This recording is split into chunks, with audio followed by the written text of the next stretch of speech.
6 വയസ്സുകാരന് mud റേസിംഗിൽ പങ്കെടുപ്പിക്കാൻ പരിശീലനം നൽകിയ അച്ഛനെതിരെ കേസെടുത്തു. തൃശൂർ സ്വദേശി ഷാനവാസ് അബ്ദുള്ളക്കെതിരെ പാലക്കാട് സൗത്ത് പോലീസാണ് കേസെടുത്തത്. ഞായറാഴ്ച കാടാങ്കോട് ഭാഗത്ത് ക്ലബ്ബുകൾ സംഘടിപ്പിച്ച മഡ് റേസിംഗ് പരിശീലനത്തിനാണ് കുട്ടിയെ കൊണ്ടുവന്നത്. ടോയ് ബൈക്കാണ് ഉപയോഗിച്ചതെങ്കിലും പരിശീലനത്തിൽ മുതിർന്നവർക്കൊപ്പമാണ് പങ്കെടുത്തത്. നമസ്കാരം. ഇങ്ങനൊരു ലൈവ് വരാനുണ്ടായ സാഹചര്യം മറ്റൊന്നുമില്ല. ഇപ്പോൾ കഴിഞ്ഞ കുറച്ച് മണിക്കൂറുകളായിട്ട് വാർത്താ മാധ്യമങ്ങളിൽ കാണാനിടയായി 6 വയസ്സുള്ള ഒരു കുട്ടീനെ റേസ് ട്രാക്കിൽ റേസ് ഓടിപ്പിച്ചതിന് മാതാപിതാക്കൾക്കെതിരെ ഒരു കേസ് എടുത്തു എന്നുള്ളത് അത് കണ്ടപ്പോൾ വളരെ വിഷമം തോന്നി. അപ്പോൾ ഒരു ലൈവ് വരണം, ഇതുമായിട്ട് ബന്ധപ്പെട്ട് നിങ്ങളുമായിട്ടൊന്ന് ചർച്ച ചെയ്യണമെന്ന് തോന്നി. ഒരു റേസ് പ്രൊമോട്ടർ എന്നുള്ള നിലയ്ക്ക് എനിക്ക് അതിനൊരു ഉത്തരവാദിത്തം ഉണ്ടെന്ന് എനിക്ക് തോന്നി. അതുകൊണ്ടാണ് ഇങ്ങനെ ഒരു ലൈവ് വന്നത്. കാരണം റേസ് എന്ന് പറയുന്നത് നമ്മൾ മറ്റുള്ള എല്ലാ ആർട്ടുകൾ പോലെ തന്നെ ഇപ്പം കലാപരമായിട്ട് ചിലർക്ക് പാട്ടിലായിരിക്കും ഇഷ്ടം, ചിലർക്ക് ഡാൻസിലായിരിക്കും, ചിലർക്ക് ചിത്രം വരയ്ക്കുന്നതിലായിരിക്കാം. അതുപോലെ തന്നെ റേസ് എന്ന് പറയുന്നത് ഒരു ആർട്ടാണ്. അത് മനസ്സിലാക്കി നമ്മളെ സംബന്ധിച്ചിടത്തോളം, അല്ലെങ്കിൽ എന്നെ സംബന്ധിച്ചിടത്തോളം, മാതാപിതാക്കൾ ഇതിന് സപ്പോർട്ട് ചെയ്യുന്നു എന്നുള്ളത് വളരെ സന്തോഷമുള്ള ഒരു കാര്യമാണ്. അങ്ങനെ തന്നെ ഇപ്പൊ ഷാനു എന്ന് പറയുന്ന ഒരു പിതാവ്, അദ്ദേഹത്തിന് വലിയ റേസർ ആവണം എന്നുള്ളൊരു ആഗ്രഹം ഉണ്ടായിരുന്നു. എന്തുകൊണ്ടോ അത് റേസർ ആയിട്ട് സാധിച്ചില്ല. അപ്പൊ അങ്ങനെ പലർക്കും ഉണ്ടാവില്ല, എന്നെ കൊണ്ട് സാധിച്ചില്ല, എൻ്റെ മകനെങ്കിലും എൻ്റെ മക്കളെങ്കിലും ആ ഒരു നിലത്തിലേക്ക്, ഒരു ലോകോത്തര റേസിലേക്ക് പാർട്ടിസിപ്പേറ്റ് ചെയ്യണം എന്നൊക്കെ പലർക്കും ആഗ്രഹം ഉണ്ടാവും. എനിക്ക് അങ്ങനെ ആഗ്രഹമുണ്ട്. എനിക്ക് എൻ്റെ ഒരു മകള് വളർന്നു വരുന്നുണ്ട്. എൻ്റെ മകൾക്ക് 2.5 വയസ്സായിട്ടുണ്ട്. അവളെ ഒരു ഇന്റർനാഷണൽ റേസിൽ പാർട്ടിസിപ്പേറ്റ് ചെയ്യിക്കണം എന്നുള്ളതാണ് എൻ്റെ ആഗ്രഹം. കാരണം എനിക്ക് അതിന് സാധിച്ചില്ല, അല്ലെങ്കിൽ എൻ്റെ പിതാവിനെ എന്നെ കൊണ്ട് അങ്ങനെ ചെയ്യിക്കാൻ സാധിച്ചില്ല. അതുകൊണ്ട് എനിക്ക് എൻ്റെ മകൾ അങ്ങനെ ചെയ്യിക്കണം എന്ന് ആഗ്രഹമുണ്ട്. അതുപോലെ തന്നെ ഈ ഷാനു എന്ന് പറയുന്ന നമ്മുടെ തൃശ്ശൂർ സ്വദേശിയായിട്ടുള്ള ആ പിതാവിന് അദ്ദേഹത്തിന്റെ മകനെ റേസ് ഓടിപ്പിക്കണം, ഇന്റർനാഷണൽ റേസ് ഓടിപ്പിക്കണം എന്നുള്ള ആഗ്രഹം കൊണ്ട് തന്നെ കഴിഞ്ഞ മാസങ്ങളിലായിട്ട് ഒരു ബൈക്ക് വാങ്ങിച്ചു. ആ ബൈക്കിൽ ഇപ്പോൾ പ്രാക്ടീസ് വളരെ മാസങ്ങളായിട്ട് പ്രാക്ടീസ് കൊടുത്തു. അതിന് റേസ് കൊണ്ടു വരുന്നുണ്ട്. അപ്പോൾ പാലക്കാട് റേസിന് കൊണ്ടുപോയി അവർ മറ്റുള്ള കുട്ടികളുടെ കൂടെ, അല്ലെങ്കിൽ മറ്റുള്ള മുതിർന്നവരുടെ കൂടെ ഓടിച്ചു എന്ന് പറഞ്ഞു. മുതിർന്നവരെ കൂടെ ഓടിച്ചുകൊണ്ട് തെറ്റൊന്നുമില്ല. അതിനുള്ള പ്രാക്ടീസ് കിട്ടിയിട്ടുണ്ടോ എന്നുള്ളതാണ് നമ്മൾ ആദ്യം അന്വേഷിക്കേണ്ടത്. ആദ്യ ദിവസം തന്നെ മുതിർന്ന കുട്ടികളെ കൂടെ ഓടിപ്പിക്കുന്നത് തെറ്റാണ്. അതല്ല, ആ കുട്ടി വളരെ ദിവസങ്ങളായി മാസങ്ങളായി പരിശീലനം നേടിയിട്ടുണ്ടെങ്കിൽ അങ്ങനെ ഒരു ഓട്ടം ഓടിക്കുന്നതുകൊണ്ട് തെറ്റൊന്നുമില്ല. എൻ്റെ കാഴ്ചപ്പാടാണ് ഞാൻ പങ്കുവെക്കുന്നത്. ഇവിടുത്തെ ഒരു നിയമത്തിനെ ഞാൻ വെല്ലുവിളിക്കുന്നതോ അല്ലെങ്കിൽ അത് തിരുത്താൻ വേണ്ടിയിട്ടോ അല്ല. ഞാൻ ഒരു റൈഡർ എന്നുള്ള നിലയ്ക്ക് ഈ ഒരു റേസിനെ കുറിച്ച് എൻ്റെ 16-ാം വയസ്സ് മുതൽ ഞാൻ ഈ ഒരു പ്രൊഫഷനിൽ നിലനിൽക്കുന്ന ഒരാൾ എന്നുള്ളതിലും എൻ്റെ കാഴ്ചപ്പാട് നിങ്ങളുമായി പങ്കുവെക്കുന്നു എന്നുള്ളതാണ്. പുറം രാജ്യങ്ങളിലേക്ക് നോക്കുകയാണെങ്കിൽ ശരിക്കും പറഞ്ഞാൽ 4 വയസ്സ് മുതൽ, ഈ കുട്ടി ഇപ്പൊ ശരിക്കും പറഞ്ഞാൽ 6 വയസ്സ് മുതലാണ് റേസ് ഓടിക്കാൻ അല്ലെങ്കിൽ ഈ ഒരു പരിശീലനം തുടങ്ങിയിട്ടുള്ളത്. ഇന്റർനാഷണൽ റേസുകളിലൊക്കെ ഞാൻ പല രാജ്യങ്ങളിലും പോയി റേസ് കാണുന്ന ആളാണ്. എൻ്റെ പല റൈഡറും ഇന്റർനാഷണൽ റേസ് ഓടിക്കുന്നതുമാണ്. അതുകൊണ്ട് എനിക്ക് എന്താണ് ഈ കേരളത്തിൽ നടക്കുന്നത് അല്ലെങ്കിൽ ഇന്ത്യയിൽ നടക്കുന്നത്, പുറം രാജ്യങ്ങളിൽ നടക്കുന്നത് എന്നുള്ളത് വ്യക്തമായ ബോധമുള്ളത് കൊണ്ട് പറയാണ്. ഇന്റർനാഷണൽ റേസിംഗിൽ പാർട്ടിസിപ്പേറ്റ് ചെയ്യുന്ന കുട്ടികൾ 4 വയസ്സ് മുതലാണ് റേസിംഗ് കരിയർ സ്റ്റാർട്ട് ചെയ്യുക. 4 വയസ്സ് മുതൽ 50cc കാറ്റഗറിയിലാണ് കുട്ടികൾ ആദ്യം ഓടിച്ചു തുടങ്ങുക. അത് കഴിഞ്ഞ് 6 വയസ്സ് ആയി കഴിഞ്ഞാൽ 65cc കാറ്റഗറിയിലും, അത് കഴിഞ്ഞ് 2 വർഷം 65cc ഓടിച്ചു കഴിഞ്ഞാൽ 8 വയസ്സ് മുതൽ 85cc കാറ്റഗറിയിൽ ഓടിക്കുന്ന കുട്ടികൾ 12 വയസ്സ് വരെ 125cc കാറ്റഗറിയിലാണ് ഓടിക്കുക.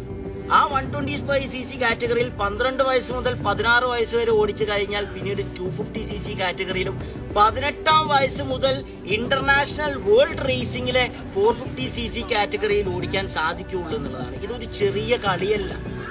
ഇതിനൊക്കെ വ്യക്തമായിട്ടുള്ള ഒരു ടൈം ലൈൻ ഉണ്ട്. ഏത് വയസ്സിലാണ് കുട്ടികൾ റേസ് ഓടിച്ചു തുടങ്ങേണ്ടത്. അങ്ങനെ ഓടിച്ചു തുടങ്ങിയാൽ മാത്രമേ ഉള്ളൂ 450cc എന്ന് പറയുന്ന വേൾഡ് ചാമ്പ്യൻഷിപ്പിലേക്ക് ആ കുട്ടികൾക്ക് പങ്കെടുക്കാൻ സാധിക്കുകയുള്ളൂ. അതുകൊണ്ട് തന്നെയാണ് ഇന്ത്യയിൽ നിന്നും ഒരു വേൾഡ് ചാമ്പ്യൻഷിപ്പിലേക്ക് ഒരു കുട്ടികൾക്ക് എത്താൻ സാധിക്കാത്തത്. ഇന്ത്യയെ സംബന്ധിച്ചിടത്തോളം സാമ്പത്തികമായിട്ട് ഫൈനാൻഷ്യൽ ഫ്രീഡം അല്ല റേസിനെ സംബന്ധിച്ചിടത്തോളം. റേസിന് ഒരു കുട്ടി പങ്കെടുക്കാൻ വേണ്ടി വരികയാണെങ്കിൽ അദ്ദേഹത്തിന്റെ പാരന്റ്സിന് എല്ലാ കാശും മുടക്കണം.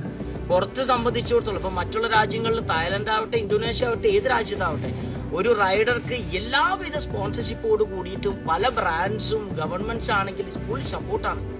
ഇവിടെ നമ്മൾ ഉണ്ടാക്കുന്ന മാസ വരുമാനത്തിൽ നിന്നാണ് കുട്ടികൾക്ക് പഠിപ്പിക്കാനാണെങ്കിലും ഈ റേസ് പോലത്തെ സംഭവത്തിന് നല്ലൊരു എക്സ്പെൻസ് വരുന്നുണ്ട്.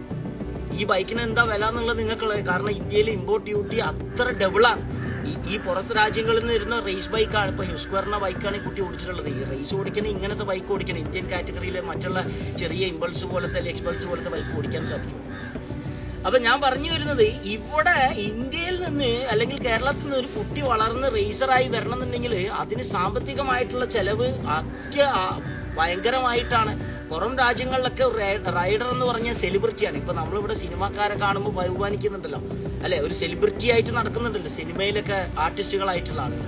അതുപോലെ തന്നെയാണ് പുറത്തൊക്കെ നമ്മള് ഇവിടുത്തെ സെലിബ്രിറ്റികളാണ് ഓരോ റൈഡറും. ഒരു നാഷണൽ ചാമ്പ്യൻ അല്ലെങ്കിൽ ഒരു ദേശീയ തലത്തിൽ ഓടിക്കുന്ന ഒരാളെന്നൊക്കെ പറയുമ്പോൾ അദ്ദേഹത്തിന് കിട്ടുന്ന സാമ്പത്തികമായിട്ടുള്ള ഉയർച്ചയും സമൂഹത്തിൽ ഉണ്ടാവുന്ന ഉയർച്ചയൊക്കെ ഭയങ്കര വലുതാണ്. ഞാനത് നേരിട്ട് കണ്ട് അനുഭവിച്ചിട്ടുള്ള ഒരു വ്യക്തിയാണ്. അതുകൊണ്ട് പറയാം, ഇവിടെ യാതൊരു വിലയില്ല. പക്ഷെ ആ ഒരു വില നിങ്ങൾ ആരും കൊടുക്കണം എന്ന് ഞാൻ നിർബന്ധമായിട്ട് പറയുന്നില്ല. സ്വന്തമായിട്ടുള്ള ഒരു ഫീലിങ്ങിന് ഓടിക്കുന്നവരാണ് പലരും ഞാൻ കണ്ടിട്ടുള്ളത്, ആത്മാർത്ഥമായിട്ട് ഓടിക്കുന്നവർ. അതിൽ നിങ്ങളിങ്ങനെ കൈയടിച്ചിട്ടില്ലെങ്കിലും പ്രശ്നങ്ങളൊന്നുമില്ല. നിങ്ങൾ ബുദ്ധിമുട്ടിക്കരുത് എന്നുള്ളതാണ് ഞാൻ പറയുന്നത്.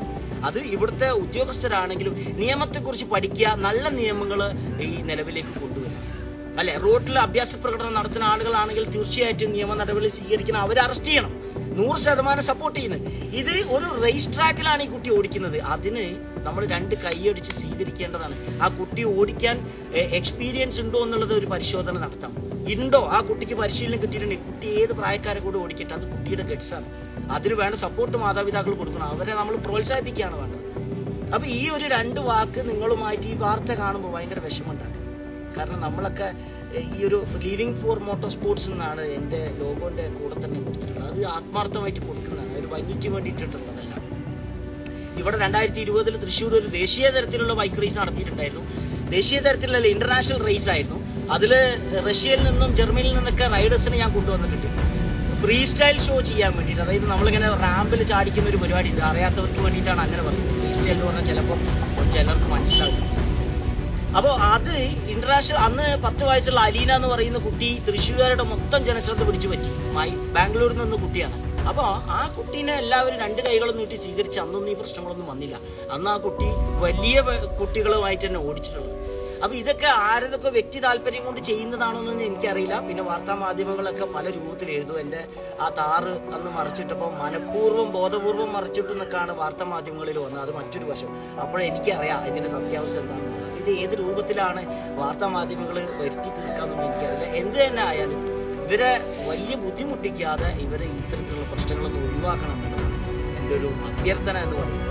മോട്ടോ സ്പോർട്സ് എന്നുള്ളത് ഈ രാജ്യത്ത് നിന്ന്, നമ്മൾ ഇന്ത്യയിൽ നിന്നും വേൾഡ് റേസിംഗിലേക്ക് ഇന്ത്യയിൽ നിന്നും നല്ല നല്ല കുട്ടികൾ വളരണം. അതിനു വേണ്ട എല്ലാ സപ്പോർട്ടും റൈഡേഴ്സ് ആയിട്ടുള്ള കുട്ടികൾ. അപ്പോൾ ഇത്രയും പറഞ്ഞുകൊണ്ട് ഞാൻ എൻ്റെ വാക്കുകൾ അവസാനിപ്പിക്കുന്നു. 2 വാക്ക് പറഞ്ഞിട്ടുണ്ടെങ്കിൽ അത് വല്ലാത്തൊരു വിഷമം. അതുകൊണ്ടാണ്. Thank you.